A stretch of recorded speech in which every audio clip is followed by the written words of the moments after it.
তৎকালীন সময়ে বাগদাদের বিখ্যাত ওলি ছিলেন বড় পীর হযরত আব্দুল কাদের জিলানী রহমাতুল্লাহ আলাইহি। তো একদিন সকালে বড় পীর হযরত আব্দুল কাদের জিলানী রহমাতুল্লাহ আলাইহি মসজিদে বসে মানুষদেরকে উপদেশ দিচ্ছিলেন। সেখানে থাকা উপস্থিত সবাই তার মুখে জ্ঞানের কথা শুনছে মনোযোগ সহকারে। ঠিক হঠাৎ এমন সময়ে এক কাফের ব্যক্তি সেখানে থাকা মানুষের ভিড় ঠেলে সামনে এগিয়ে আসলেন এবং এসে সে বললেন, হে মুসলমানদের আলেম, আমি আপনার কাছে 3টি প্রশ্ন করতে চাই। যদি আপনি সত্যের উপর প্রতিষ্ঠিত হন তাহলে আপনি আমার প্রশ্নের উত্তর যথাযথভাবে দিতে পারবেন। এরপর বড় পীর আব্দুল কাদের জিলানী রহমাতুল্লাহ আলাইহি বললেন, ঠিক আছে, আপনি জিজ্ঞাসা করুন, ইনশাআল্লাহ আল্লাহ যদি চান আমি আপনার প্রশ্নের উত্তর দিতে পারব।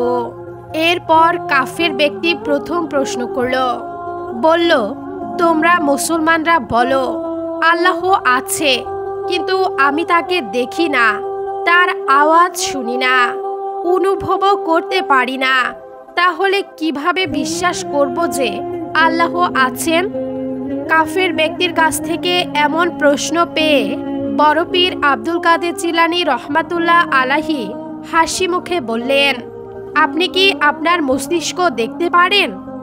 আর তার আওয়াজ কি শুনতে পারেন, অনুভব করতে পারেন? না, কিন্তু আপনি জানেন সেটা আছে। ঠিক তেমনইভাবে আল্লাহকে দেখা যায় না, কিন্তু তার কুদরত ও সৃষ্টির নিদর্শনই প্রমাণ করে যে তিনি আছেন। বড় পীর আব্দুল কাদের জিলানী রহমাতুল্লাহ আলাইহির কাছ থেকে এমন প্রশ্নের উত্তর পেয়ে সেখানে থাকা সকল মুসলমানরা বলে উঠল, সুবহান আল্লাহ। সুবহান আল্লাহ ধ্বনিতে সেই ঘর কেঁপে উঠল। এরপর সেই কাফের ব্যক্তি বড় পীর আব্দুল কাদের জিলানী রহমাতুল্লাহ আলাইহিকে দ্বিতীয় প্রশ্ন করলেন। বললেন, আল্লাহ বলেন তিনি সব কিছু সৃষ্টি করেছেন, তাহলে আপনি বলুন তো শয়তানকে সৃষ্টি করল? তার অন্তরে খারাপ চিন্তা কে ঢুকিয়ে দিল? কাফের ব্যক্তির কাছ থেকে এমন প্রশ্ন শুনে বড় পীর আব্দুল কাদের জিলানী রহমাতুল্লাহ আলাইহি বললেন, শয়তানকেও আল্লাহ সৃষ্টি করেছেন, কিন্তু তাকে ইচ্ছা শক্তি দিয়েছেন। শয়তান অহংকার বশত আল্লাহর আদেশকে অমান্য করেছে। ঠিক যেমন আগুন তৈরি করা হয় আলো ও উষ্ণতার জন্য, কিন্তু কেউ যদি নিজেই আগুনে ঝাঁপ দেয় সেটা তার ভুল, আগুনের না।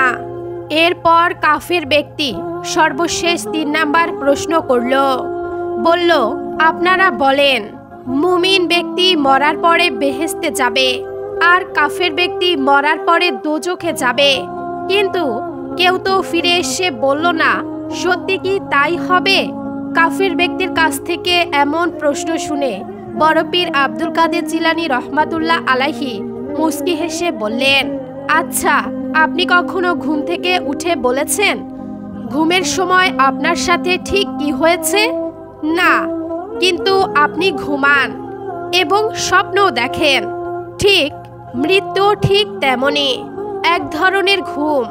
কিয়ামতের দিন সবাই জেগে উঠবে, তখন বুঝবে কে কোথায় যাচ্ছে। এইভাবে কাফের ব্যক্তি পরপর 3টি প্রশ্নের জবাব শুনে স্তম্ভ হয়ে যায় এবং সে বলে উঠল, আপনার কথায় এমন আলো ও যুক্তি আছে যা আমার হৃদয় স্পর্শ করেছে। দয়া করে আপনি আমাকে কালেমা পড়িয়ে মুসলমান বানিয়ে দিন। এরপর সেই কাফের ব্যক্তি বড় পীর আব্দুল কাদের জিলানী রহমাতুল্লাহ আলাইহির কাছ থেকে কালেমা পড়ে মুসলমান হয়ে যায়। সুপ্রিয় দর্শক শ্রোতা, এই কাহিনী আমাদেরকে শেখায় সত্যিকারের জ্ঞান, ধৈর্য ও আল্লাহর উপর ভরসা থাকলে কোনো প্রশ্নই কঠিন নয়। আল্লাহর অলিগণ কখনোই কাউকেই অপমান করেন না, বরং হিকমত দিয়ে পথ দেখান।